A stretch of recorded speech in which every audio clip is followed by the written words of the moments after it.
Hey everybody. So I just want to say welcome to week 7, and I hope everybody's feeling good. We're gonna have a good week, and I just wanted to go over the stuff that we're gonna do this week, and then talk a little bit about the grid designs, the 3 typographic diseases designs that you all did, and share a couple samples. A few weeks back, I said, if you weren't comfortable with me sharing your work, to send me an email and let me know. I didn't hear from anyone, so I hope it's okay. I'm sharing some work today. But first, coming up here, this is the module for week 7. You could start out by, of course, like looking at what we're going to do this week. Next week is spring break. Yay! So we're almost at the midway point, midterm.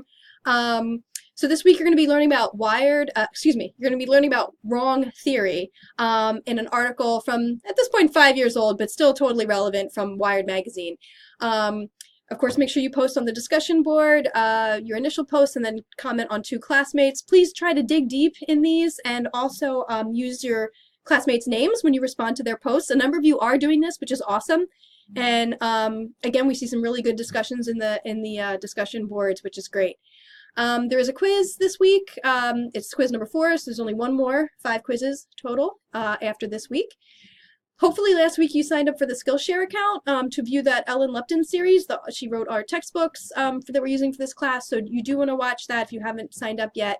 And then I say here you're going to complete a hierarchy exercise. So it's a poster. You're going to be designing a poster, and this is in preparation for the next project, which is also a poster, but it's going to be a little more detailed. This one you only get to use for the exercise this week. The poster you create you can only use black and white. So again, you're just relying on typography and hierarchy.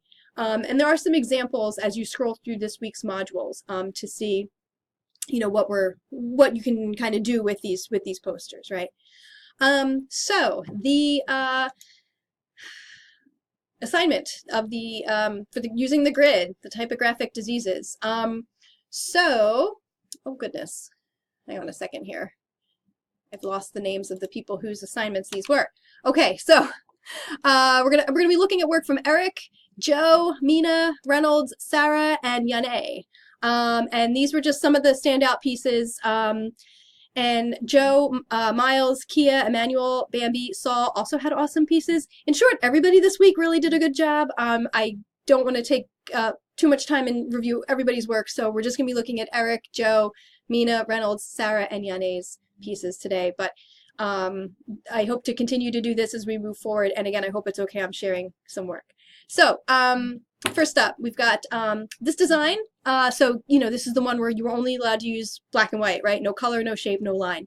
And you can see this nice use of larger font, right, for our headline. This kind of angular, slanted bit of text, kind of almost serving like an arrow, also kind of like guiding us down steps almost, as we see each of the 4 descriptions of these mythical, made-up typographic diseases: typophilia, phobia, chondria, and thermia. So just really nice use of space. I've put these into a PowerPoint, so we're not seeing the, the 8x8 square, but these all were 8x8 design spaces. So again, just nice use of hierarchy, nice use of white space, great use of bold, to kind of draw the eye and guide us through the piece. So this one also I think is from Eric, and so here's, we're seeing one using color. This pull quote, whoops, back it up. This pull quote is really great. It's not only using scale, okay, or size, font size, right, but also using bold. We also see the use of color, right, to draw our eye to certain words. And then again, great use of headline, and using the color and the scale, to kind of guide us through the hierarchy of the piece. So another black and white. So rather than, again, nice use of, I think, the grid. You can see kind of a 4-column or 2-column, because again, remember I kind of said you didn't have to worry too much about that. Use here, italics, uniform throughout, right? Not too busy, not too cluttered, just a really nice, clean piece. Okay, this one, again, I forget the names of the orders and of who did all of these, so apologies, but I said everybody's names at the beginning. So here we're seeing someone figured out, because I don't know that I did a tutorial on this, how to make a black background. So essentially, you draw a shape, square or rectangle, the size of the artboard, and you fill it with color. And then you put your type tool, your text boxes over top. I love, if I could zoom in here, hopefully you guys can see. This was just, to me, like, so great. You know, the typo in each, right? Because each of the 4 words contains typo in the beginning. To go with that red, you know, so typophilia, typophobia. Really, really great design decision there. Excellent use of color, you know, really standout work. So kudos to the person whose this was. Another black and white. And what I like about all these is, like, so we're seeing, you know, a couple different black and white versions, and you think, oh, black and white's kind of boring, but look how creative these are, right? Look how, you know, interesting they are in the way that they kind of play with shape, and they play with the shape of the letters, the letter forms. So we kind of have like this diamond shape, you know, here. Centered, right? Font, again, very clean. The headline and the titles of the 4 diseases appear to be, you know, all the same typeface. The headline, of course, is larger, but just really consistent, really, really clear, clean work. So excellent job here. This piece, oh my goodness. So I love this piece.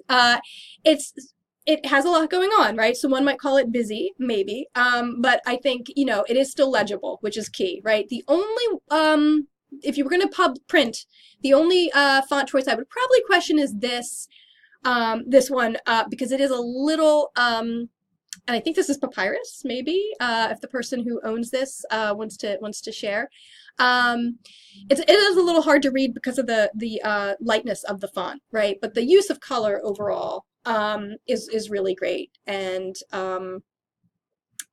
I think, you know, the use of shapes as well, and so nice color palette is why this one really, I think, catches the eye. Little busy, like I said, but doesn't really impact readability, except maybe using this font in this color. Notice this is the same, whoops,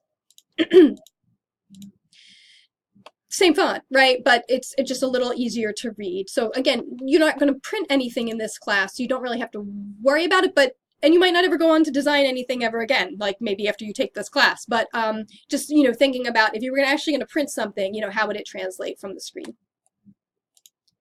And then last but not least, again, you know, we saw kind of a diamond shape before. So here, and I think if I'm remembering the list, this might be Yane, the circle. Like, what a great, so you were given an assignment, right? An 8x8 square, and what, you know, did this designer do? Turned it into a circle. Which I think was just phenomenal. And, you know, using that typing on a path tool, which if you didn't get a chance to check out the tutorial from last week, 2 weeks ago, you can do that, certainly. And then just this little bit of red, right? Just a little pop of color. The title, these 4 titles also could have been red. I'm wondering if the designer played around with that, or perhaps like selecting maybe, you know, a word along, you know, here, here, and here to also have red to kind of have some symmetry or balance, but just a suggestion, not a criticism. Really great piece. The only thing too, I think, is if you're going to keep in mind about, this is a little tight, right? So the space between the R and the S here, the word proper and this S, again, a little squeezed in, right? So when you think about your posters, you're going to look at the examples that are available on the module this week in the assignment. It is just an exercise, so it's only worth 5 points. Because it's kind of prep for the poster project, which will be coming up after spring break.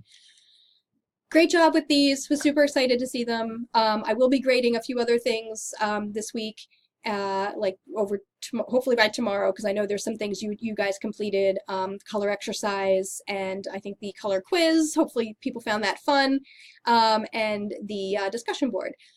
So I will be getting to those soon. Please email if you have questions. This video is getting a little long. It's almost 10 minutes. So I'm just going to wrap up and say again, excellent work, all the work that we shared here. And then other standout pieces that I didn't get to share came from Joe, Miles, Kia, Emmanuel, Saw, and Bambi. But everybody really did a good job with this. So hopefully you're getting more comfortable with Illustrator. You're getting more comfortable with some of these design elements and just graphic design overall.